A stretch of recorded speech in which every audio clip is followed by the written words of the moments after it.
Mesdames et messieurs, bonsoir. Merci d'avoir choisi RTI 1. Voici les grands titres de ce 20h. Le président Alassane Ouattara a quitté Abidjan ce samedi pour l'Arabie Saoudite pour une visite officielle de quelques jours. Il se rendra par la suite à Ouagadougou, Burkina Faso, pour prendre part avec ses pairs au sommet régional sur la lutte contre le terrorisme.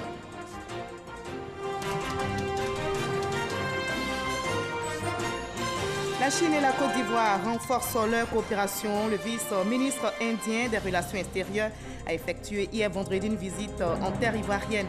Il a été reçu par le vice-président Daniel Cablon-Duncan. Les deux personnalités ont échangé sur l'approfondissement de la coopération dans divers domaines entre leurs pays respectifs. Il y a eu passation de charges au ministère de la Sécurité. Sidiki Diakité, nommé ministre de l'Administration territoriale et de la décentralisation, a passé la main au général Vagondo Diomandé, nouveau ministre de la Sécurité, de la Protection et civile. Il compte se mettre à la tâche pour relever les nombreux défis. Enfin, fin de partie pour l'attaquant de haut niveau à 38 ans, Samuel Eto'o raccroche les crampons. Il a annoncé hier vendredi la fin de sa carrière de footballeur professionnel. L'Est international camerounais devrait dans un premier temps devenir collaborateur du président de la Confédération africaine de football. Soyez les bienvenus sur RTI 1. Ajoutez notre rendez-vous culturel de samedi. Nous vous convierons à une balade touristique en compagnie de notre invité Nadef Fakri, grand promoteur du tourisme ivoirien. Il est tombé amoureux de la Côte d'Ivoire depuis l'enfance. Avec son appareil photo et sa caméra, il sillonne différentes localités pour capter les richesses culturelles et touristiques de notre pays. Et la Côte d'Ivoire a des noms atouts qui ont séduit notre invité. Il espère aussi pour vous et pour ces millions de touristes venus d'ailleurs. Bonsoir, monsieur Nadef Fakri. Bonsoir, Marie-Laure. Alors, vous êtes entrepreneur responsable d'une structure sanitaire. C'est bien ça. Comment expliquez-vous cette passion que vous avez pour le tourisme ? Déjà, pour l'amour inconditionnel et passionnel que je porte pour mon pays, la Côte d'Ivoire, pour la découverte et le goût de l'aventure, et bien entendu pour l'envie de voir autre chose que Bassam et Assili. Et vous nous en direz davantage dans la page culture. Ce sera dans une trentaine de minutes. À tout à l'heure, monsieur Nadef Fakri, vous avez promis de nous faire voyager oui, bien dans sûr, toute la Côte d'Ivoire. On va essayer. À tout à l'heure, donc. Vous restez pour le moment avec nous. On va commencer par ces images de départ d'Abidjan du président de la République, Alassane Ouattara. Le chef de l'État a quitté la capitale économique ivoirienne ce samedi pour Riyad, en Arabie Saoudite, pour une visite officielle. Le chef de l'État y séjournera quelques jours avant de prendre part jeudi prochain à Ouagadougou, Burkina Faso, à un sommet régional sur la lutte contre le terrorisme.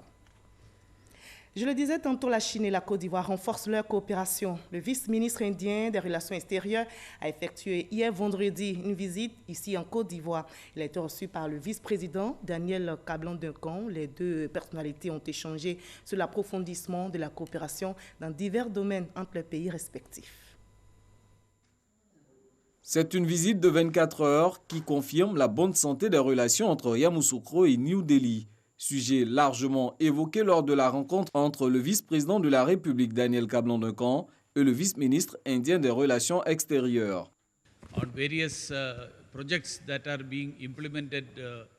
Nous avons plusieurs projets qui ont été réalisés en Côte d'Ivoire et d'autres doivent être réalisés. C'est la raison pour laquelle nous avons fait un tour d'horizon de toutes ces questions. Monsieur le vice-président nous a fait savoir que nous avons renforcé notre coopération au niveau commercial. Nous avons atteint 1 milliard de dollars américains. Mais monsieur le vice-président nous a fait savoir que nous pouvons faire davantage, c'est-à-dire doubler ou tripler cette somme.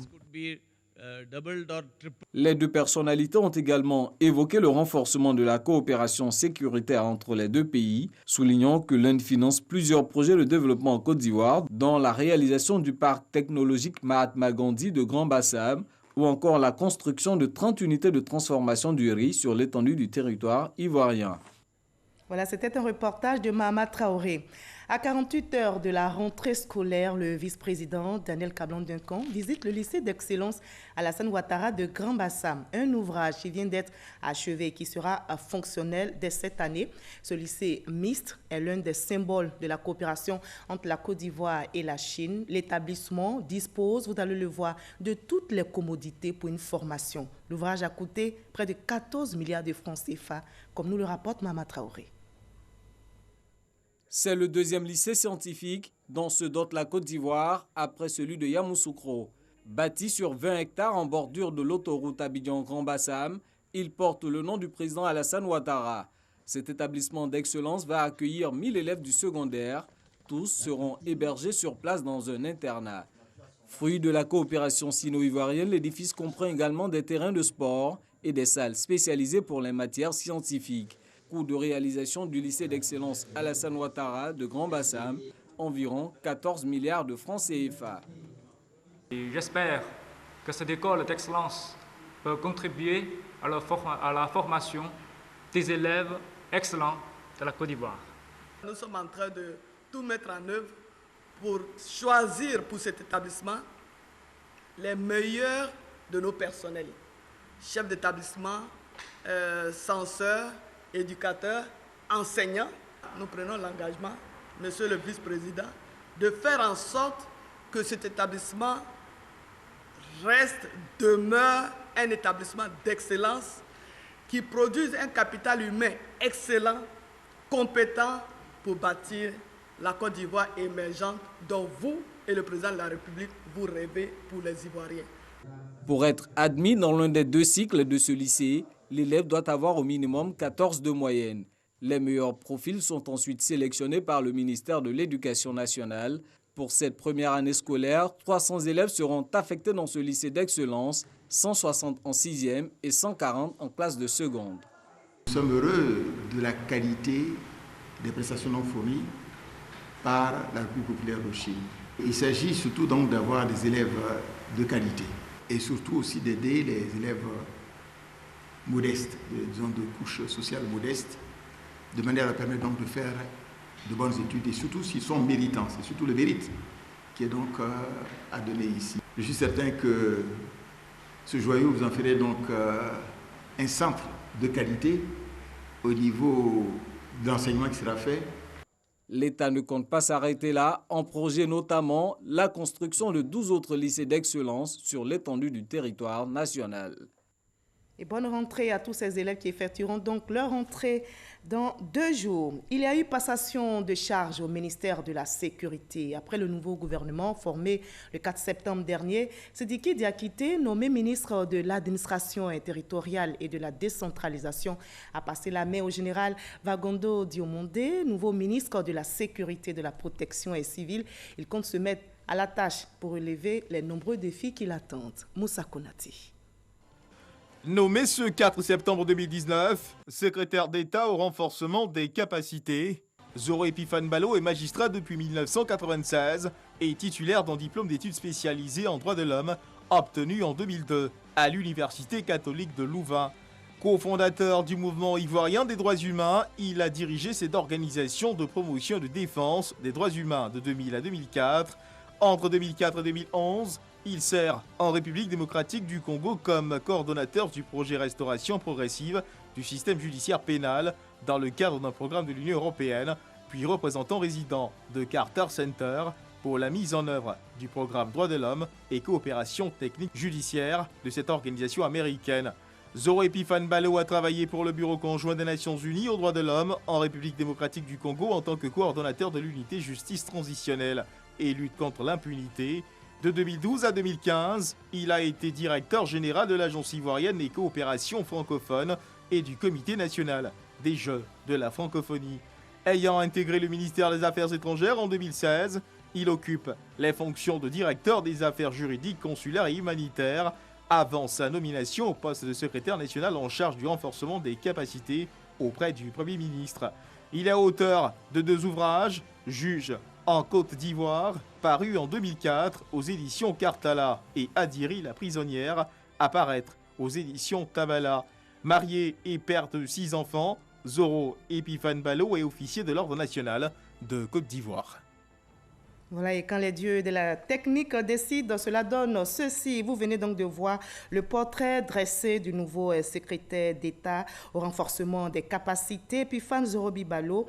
Un portrait dressé pour vous par notre reporter Herman Guivé. Nous allons maintenant venir sur cette passation de charge au ministère de la Sécurité après le nouveau gouvernement formé le 4 septembre dernier. Je le disais, Sidiki Diakité, nommé ministre de l'administration territoriale et de la décentralisation, a passé la main au général Vagondo Diomandé, nouveau ministre de la Sécurité et de la Protection civile. On en sait plus avec notre reporter Moussa Konati.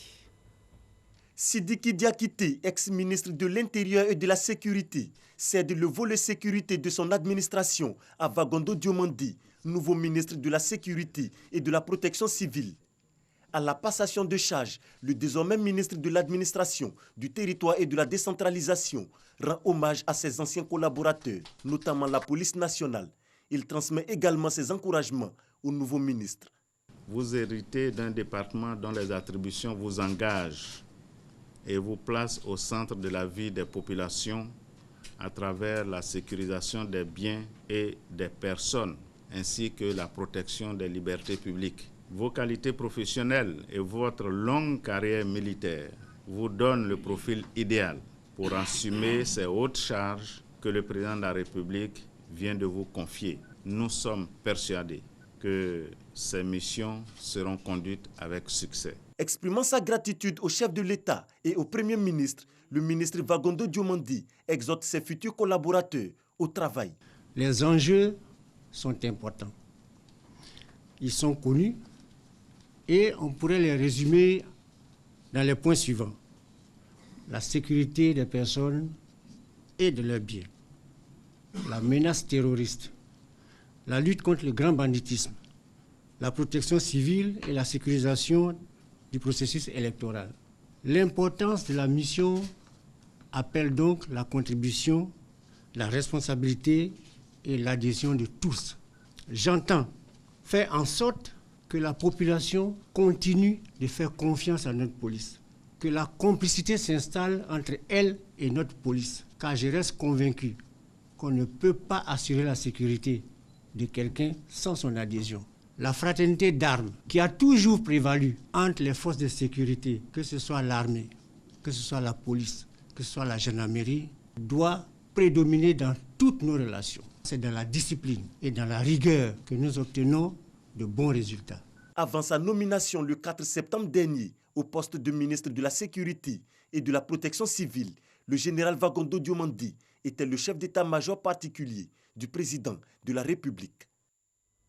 Sur le terrain politique, le dialogue se poursuit entre les différents acteurs. Le ministre de l'Administration du Territoire et de la Décentralisation, Sidiki Diakité, au nom du gouvernement, a échangé hier vendredi avec des partis politiques, à savoir le PDCI, le Rassemblement pour la paix, l'URD et l'USD. À l'ordre du jour de cette rencontre, la nouvelle commission électorale indépendante. On en sait plus avec notre reporter Éric Gori. Le gouvernement de Côte d'Ivoire et une partie de l'opposition assis à la même table pour débattre sur leurs divergences autour de la question de la commission électorale indépendante CEI. La partie gouvernementale est représentée par le ministre de l'Administration du Territoire et de la Décentralisation, Sidiki Diakité. En face, le PDCI et ses alliés, l'URD, l'USD et le RPP. Au terme des échanges, Daniel Boni-Clavry s'est exprimé au nom de l'opposition. Pour elle, il y a espoir. Ce que nous retenons, et nous en remercions infiniment Monsieur le ministre de l'Intérieur, c'est qu'il a exprimé la volonté du président de la République, mais également du gouvernement, de pouvoir poursuivre des discussions sur tous les autres aspects. Parce qu'il y a la commission électorale, il y a le code électoral, le découpage, etc., etc., tout le processus. Et le gouvernement manifeste une volonté de vouloir vraiment faire appel à toutes les sensibilités pour que nous puissions essayer de trouver ensemble des consensus. Mais il est évident que négociation, ça veut dire que chacun doit faire un pas en avant vers l'autre. Donc nous sommes extrêmement ouverts, nous restons totalement disponibles et nous remercions infiniment le gouvernement d'avoir manifesté cette volonté. La main qui a été tendue, nous la saisissons. Après le Front populaire ivoirien et d'autres partis d'opposition, c'est au tour du PDCI-RDA et ses alliés d'échanger avec le gouvernement en vue de trouver des solutions idoines pour un climat de paix en Côte d'Ivoire. Voilà, et nous restons sur le terrain politique pour voir maintenant cette tournée d'information et de sensibilisation d'Aboubakari Coulibaly, le coordinateur régional du RHDP dans le handball. Le parlementaire, vous allez le voir, a fait de nombreux dons et invité les populations à la cohésion sociale. Le reportage de Kwadio Kwame Jean de Dieu. Saisissant l'occasion de la journée socioculturelle de Kaniéméné, le député de Dabakala, Aboubakari Coulibaly, par ailleurs coordonnateur du RHDP de la région du Yambol, a offert du matériel biomédical et 10 tonnes de ciment à la mutuelle du village. Le même geste est répété à Kawolo par Coulibaly Aboubakari. Le parrain de la sortie officielle de l'association des ressortissants de la sous-préfecture de Bassawa a également fait don de matériel biomédical. Le total des dons est évalué à 10 millions de francs CFA, dont s'inscrivant dans le cadre de l'année du social du gouvernement. S'appuyant sur le thème de la cérémonie, qui est paix et cohésion sociale, le vice-président Sina Fofana a invité les forces vives du terroir à mutualiser les efforts pour le développement de Bassawa. Coulibaly Aboubakari, coordonnateur du RHDP de la région du Hambol, invite le tout d'Abakala à soutenir le président de la République pour ses actions de développement dans la région. Régulièrement, nous venons vers nos parents pour nous enquérir de leur état, les écouter, voir un peu aussi l'évolution des programmes initiés par le gouvernement. Nous avons pu constater l'évolution effective des travaux d'électrification qui sont achevés. Le groupe Kaolo a été mis sous tension avant-hier. C'est un événement important pour ce groupe qui est resté vraiment depuis l'indépendance sans électrification. Nous avons pu constater aussi l'avancement des travaux de postes transporteurs qui est en cours et aussi l'état de dégradation de certaines voies qui ont été déjà reprofilées pour que nous puissions les faire prendre en compte dans le prochain PNR. L'insertion socio-économique des jeunes et la réhabilitation de l'EPP Yaradougou constituent les réelles préoccupations des populations. Et nous continuons notre périple à l'intérieur du pays, direction Nondara, à 4 km de Bundiali, où s'est tenue la 3e session ordinaire du conseil municipal. Et c'est dans le cadre des conseils tournants dans les différents villages de la commune de Bundiali, une initiative de la maire Maria Toukone pour permettre aux populations d'être informées des actions menées par leur conseil municipal. Le reportage de notre correspondante sur place, Ami Sissoko. Le conseil municipal de Bundiali au grand complet à Nondara pour la 3e session ordinaire. À 4 km de Bundiali, ce village abrite le tout premier conseil municipal de son histoire. La manifestation de la volonté de l'équipe municipale conduite par Maria Toukone, maire de Bundiali, par ailleurs ministre de la Solidarité, de la Cohésion sociale et de la lutte contre la pauvreté. Objectif, rapprocher l'institution de ses administrés. Ainsi, les populations auront l'occasion d'être informées des actions menées par leur conseil municipal et de suivre de manière transparente la gestion de leur commune. Une démarche qui rassure cadres et populations. Le conseil a permis à la population tout entière de savoir ce que c'est exactement le rôle d'une mairie.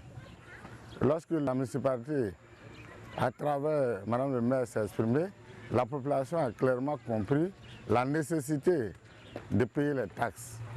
La 3e session ordinaire du conseil municipal à Nondara a validé plusieurs projets pour la période 2020-2022, notamment la réhabilitation et l'équipement en tabant de plusieurs écoles primaires, la réhabilitation de la maternité et des logements de sages-femmes du quartier Bel-Air de Bundiali et l'extension du réseau électrique dans différents quartiers et villages de la commune.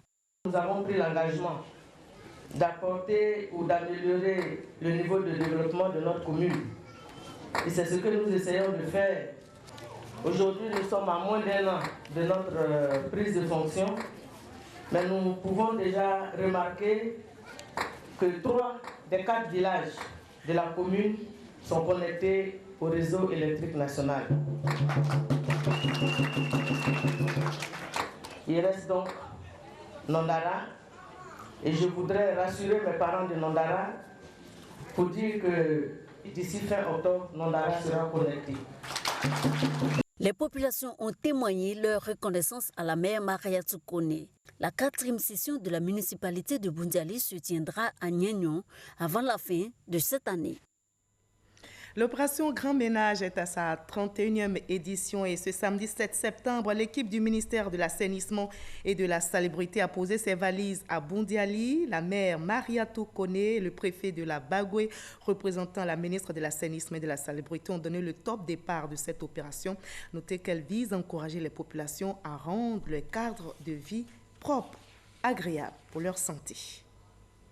On passe maintenant au mouvement Génération Gagnante qui continue d'investir le terrain pour s'aimer la paix et le développement durable. Le mouvement vient justement d'offrir 2 ambulances aux populations d'Issia, remises faites en présence du coordonnateur de ce mouvement Génération Gagnante, Nizako Antoine. Le reportage de Ouattara Madou Walter.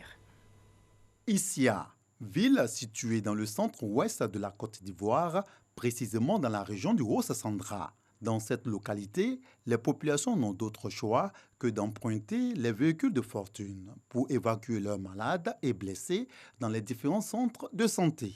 Pour pallier la situation, la FEDIF, Fédération des ressortissants d'Issia en France, a sollicité auprès du Premier ministre Amadou Gon Coulibaly, parrain du mouvement Génération Gagnante, l'octroi de 2 ambulances neuves aux populations. Chers parents, nous avons crié. Nous avons pleuré et nos pleurs et nos cris ont été entendus. Je demande à cet instant précis de vous lever pour acclamer avec beaucoup de bruit le Premier ministre Amadou Gon Coulibaly et la Génération Gagnante. Nous n'avons pas l'intention de nous arrêter à bon chemin. Nous voulons atteindre le peuple là où il faut. Nous ne sommes pas des politiciens. Nous sommes de la politique de développement. Chers parents, le passé, c'est le passé. Éloignons-nous des rancœurs. Allons à l'essentiel pour le bonheur de nos parents. Tendons-nous la main et faisons ce qui est utile pour nos parents. Autorités et populations d'Issia ne manquent pas de relever l'importance de ces 2 engins qu'elles accueillent avec joie. Nous sommes heureux de recevoir les 2 ambulances que M. le Premier ministre, M. Gon Coulibaly, nous a offert. Nous sommes satisfaits et nous sommes reconnaissants. Nous sommes vraiment très heureuses parce que les femmes ont besoin de ce don-là. C'est les femmes qui font les enfants. C'est les femmes qui s'occupent de leur mari. C'est les femmes qui accouchent. Et ces ambulances-là sont les bienvenues. L'acquisition de ces véhicules marque le début des actions concrètes de Génération Gagnante dans le Haut-Sassandra, dont le siège à Daloa a fait, après l'étape d'Issia, l'objet d'une visite de la part de la délégation du Bureau national de ce mouvement. La rentrée scolaire pointe du nez, finit bientôt les vacances scolaires. La commune d'Abobo peut se souvenir de ses vacances loisirs. Le premier magistrat de la commune, Ahmed Bakayoko, profitant justement de la fin des vacances et de ses activités vacances loisirs, a partagé des moments de joie avec tous les enfants de sa commune. Le reportage d'Issa Yeo. Ahmed Bakayoko, entouré des enfants de 5 à 15 ans. La scène se passe dans la cour de la mairie d'Abobo. En sa qualité de premier magistrat de cette commune, il multiplie les actions pour égayer ses populations. Une démonstration est faite à travers la première édition de vacances loisirs, jeux éducatifs et vidéos, toboggan, ludo, scribble, balançoire et bien d'autres activités ont permis aux enfants et parents de vivre d'intenses moments pendant ces vacances scolaires. J'ai fait du trottinette, du château, sauter. On vient faire corde à sauter, dessin, tout. Merci vraiment, merci. Les enfants sont vraiment amusés depuis 8 heures jusqu'à à cette heure-ci, je joue encore. Vraiment, je dis merci. Le maire, de la manière qu'il a organisé, sincèrement, on a toujours besoin qu'il le fasse et qu'il soit là. On a toujours besoin de lui. Pour le maire de la commune d'Abobo, les vacances constituent un bon moment pour s'amuser avant la reprise des cours. En tant que maire, j'ai voulu qu'ici à Abobo, bien que les parents de ces jeunes n'aient pas les moyens, que nous, la mairie, nous puissions leur donner les moyens de se divertir comme tous les enfants du monde avec des jeux qu'on retrouve à Miami, à Paris, etc. Il faut faire en sorte que la mairie puisse aider ces enfants-là à s'occuper sainement. Le maire Ahmed Bakayoko assure que son conseil municipal va multiplier ce genre d'activités pour l'épanouissement de ces populations. Le président de la République, Alassane Ouattara, est hors de la Côte d'Ivoire. Il est arrivé aujourd'hui en Arabie Saoudite pour une visite officielle de quelques jours. Nous allons nous y rendre avec notre envoyé spécial.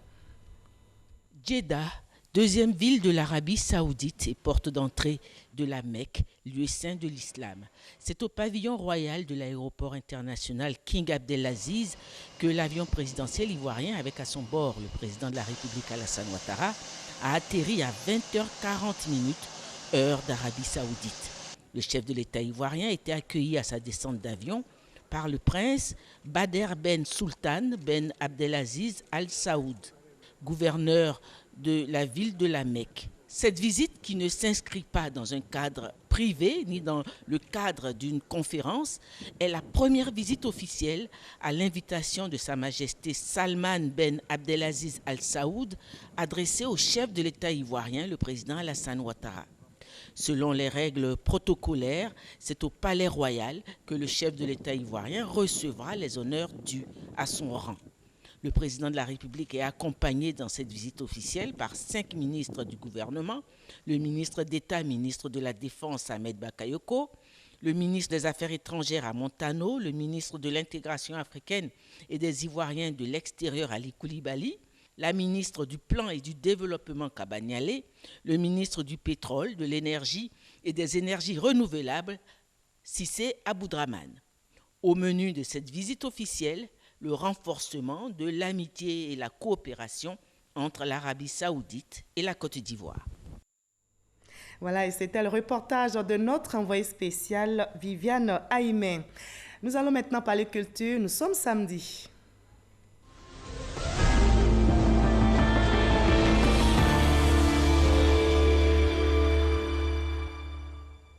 La commune de Yopougon vit au rythme de la 5e édition de la Semaine nationale des arts et de la culture. La cérémonie d'ouverture a eu lieu jeudi à la place CP1 de Yopougon et c'est une occasion de célébrer la diversité culturelle et de favoriser le dialogue des cultures. Le reportage d'Issa Chonayeo. Rythme, son harmonieux et langage tambourinaire. La diversité culturelle est au cœur de la célébration de la 5e édition de la Semaine nationale des arts et de la culture. Snack. Danse traditionnelle des différentes régions du pays, l'art culinaire et la valorisation du pain tissé sont les moments forts de la cérémonie d'ouverture.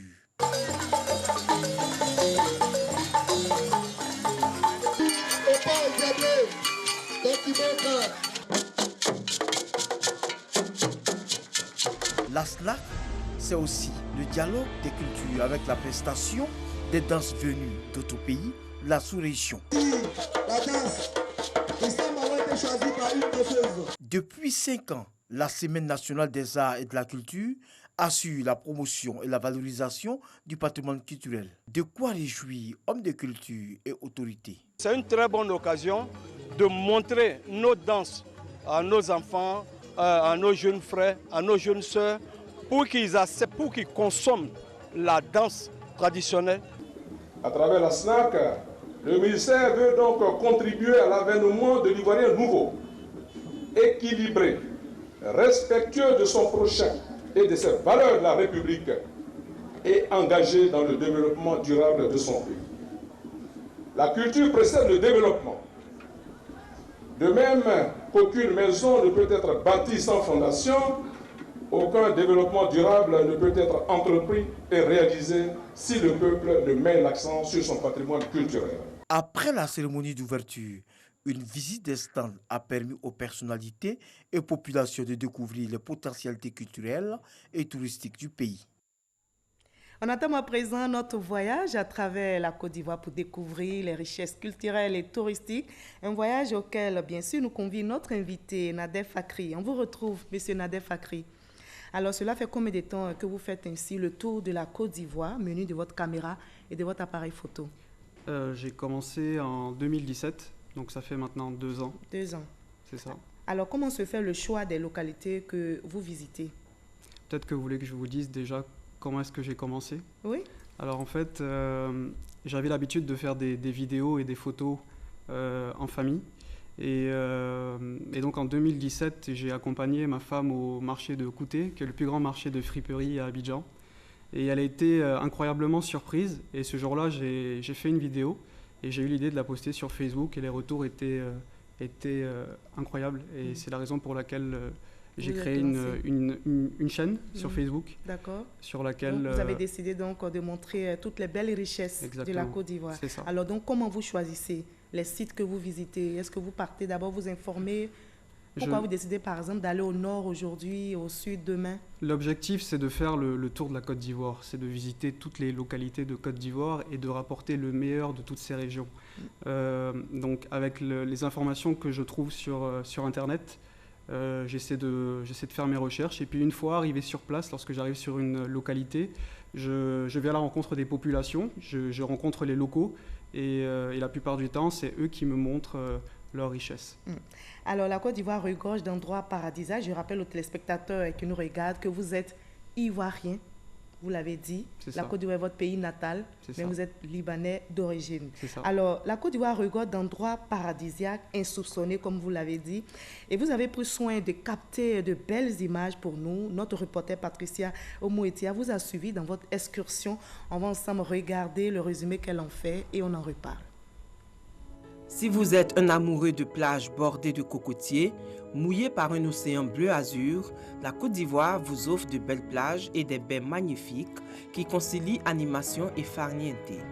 En plus des 550 km de littoral, la Côte d'Ivoire est le seul pays africain à bénéficier de 300 000 hectares de plans d'eau lagunaires, offrant les possibilités de sports nautiques et lacustres. Fakri Nader, jeune Ivoirien d'origine libanaise, est tombé amoureux de la Côte d'Ivoire.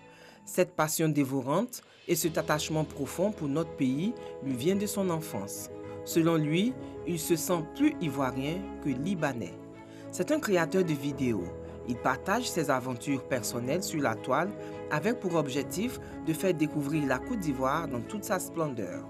Des plages sublimes, des montagnes, des parcs naturels, des plaines et des savanes, rien n'arrête Fakri Nader dans sa quête de découvrir et de faire découvrir notre pays. La Côte d'Ivoire est riche d'une multitude de cultures, tout autant colorées les unes que les autres.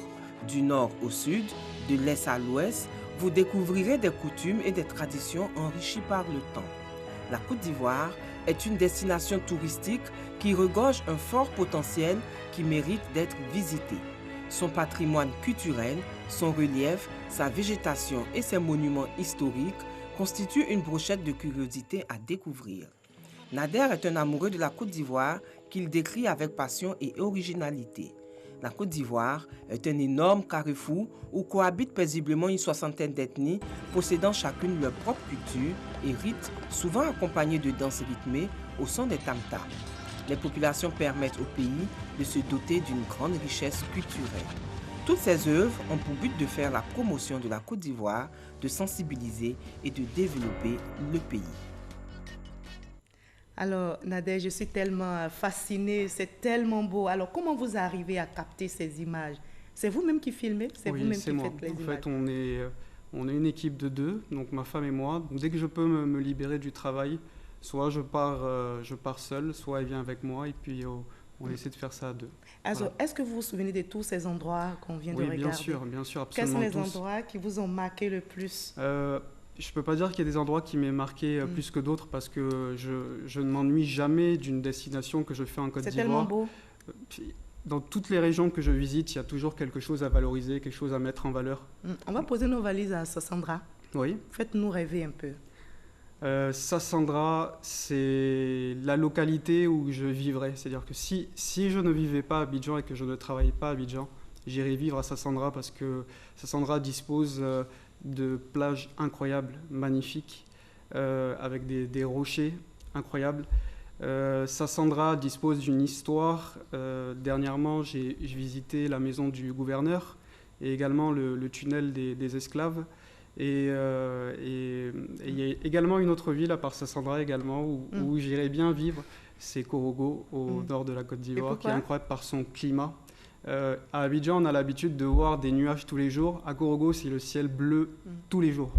Et vous avez dit, il n'est pas important d'aller à Sini ou à Bassam. Vous êtes là pour nous convaincre d'aller dans d'autres endroits. Vous avez dit Sassandra et Korogo, mais également à l'ouest. Oui, bien sûr. Quel site pourrait nous attirer à l'ouest? Au niveau de l'ouest, eh bien, il y a Sassandra, vous avez également Mans. Au nord de Mans, vous avez Danané. Et puis, il y a le Grand Ouest également, que je n'ai pas encore fait, comme Odiéné, il me semble, Séguéla. Voilà, c'est toutes ces régions-là que je dois parcourir justement dans les prochains mois à venir. Alors, on voit que vous parcourez justement, vous avez décidé de parcourir toutes les régions de la Côte d'Ivoire dans le but de la promotion de ces sites paradisiaques, mais des sites méconnus, parfois des Ivoiriens. Alors, comment vous expliquez ce fait-là? Je pense qu'il y a un manque de communication. Il y a également un manque de contenu visuel, d'images et de vidéos. Et les réseaux sociaux aujourd'hui sont en train de jouer un grand rôle. Et vous êtes un acteur. Voilà, et pour moi, faire découvrir tout ça aux Ivoiriens, c'est ma plus belle récompense. Et c'est ce qui me motive d'ailleurs à continuer. Alors, selon vous, comment développer la culture du tourisme alors? Comment développer la culture du tourisme? Il faut donner envie aux Ivoiriens de Comme sortir, vous le faites déjà. Voilà, de sortir d'Abidjan. Et puis, il faut leur donner la possibilité justement de pouvoir avoir accès à tous ces sites, peut-être en partenariat avec le ministère du Tourisme, qui pourrait peut-être faire des packages ou des circuits abordables et accessible à tous. Parce que vous parlez justement d'inaccessibilité parfois à cause des routes. Vous parlez aussi de moyens financiers. Vous pensez que ce sont des obstacles? Oui, bien sûr. Aujourd'hui, la destination Assini, qui est prisée de tous les Abidjanais, n'est pas accessible pour tout le monde. Le transport, c'est cher. La restauration, c'est cher. L'hôtel également. Alors moi, j'ai l'habitude de ne pas dépenser énormément puisque quand je ne vais pas à l'hôtel, je campe, j'ai ma tente, je vais dans des villages, je demande à rencontrer le chef du village et je demande une place pour pouvoir loger. Mais ce n'est pas donné à tout le monde de pouvoir laisser son confort. Alors, depuis que vous postez sur la toile, est-ce qu'il y a des retours? Quels sont les retours? Des retours positifs? Les retours sont incroyables, sinon je ne serais pas arrêté là. Je reçois beaucoup de messages de personnes qui me demandent de continuer.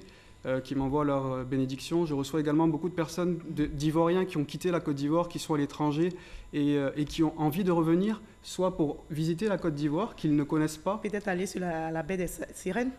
Oui, la baie des Sirènes, vous avez vu, je pense, l'une des photos que je vous ai montrées. Lorsque je suis rentré à la maison et que j'ai regardé la photo, j'ai vu les couleurs du drapeau orange, blanc, vert et j'étais vraiment fasciné. C'est l'une des plus belles baies de Côte d'Ivoire. De façon naturelle? Oui, sans retouche. Alors, à l'œil nu, on voit que les couleurs ressortent orange, blanc, vert. À l'œil nu, si vous regardez donc la photo, vous distinguez bien le drapeau ivoirien. Des sites donc à visiter. Y a-t-il des destinations privilégiées? C'est vrai que vous avez été captivé par tous ces sites. Mais est-ce qu'aujourd'hui, ici, les touristes qui vous regardent, les Ivoiriens qui vous regardent, donnez-nous 5 raisons principales.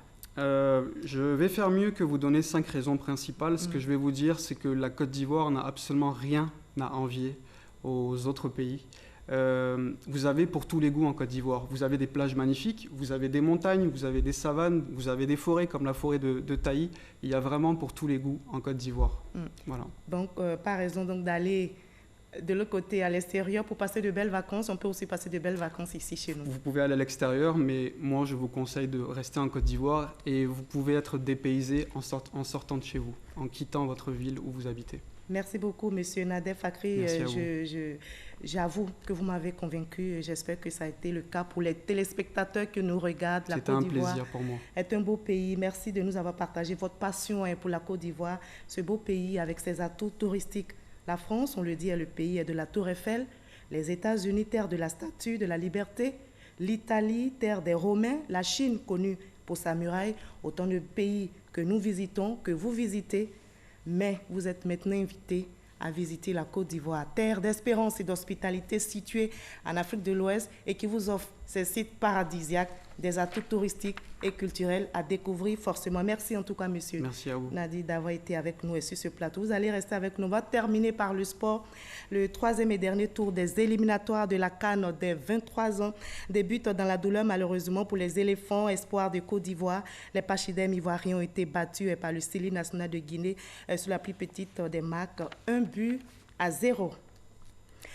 Samuel Eto'o met fin à sa carrière, fin de partie donc pour l'attaquant de haut niveau. À 38 ans, Samuel Eto'o raccroche les crapons. Il a annoncé hier vendredi la fin de sa carrière de footballeur professionnel. L'ex-international camerounais devrait dans un premier temps devenir collaborateur du président de la Confédération africaine de football.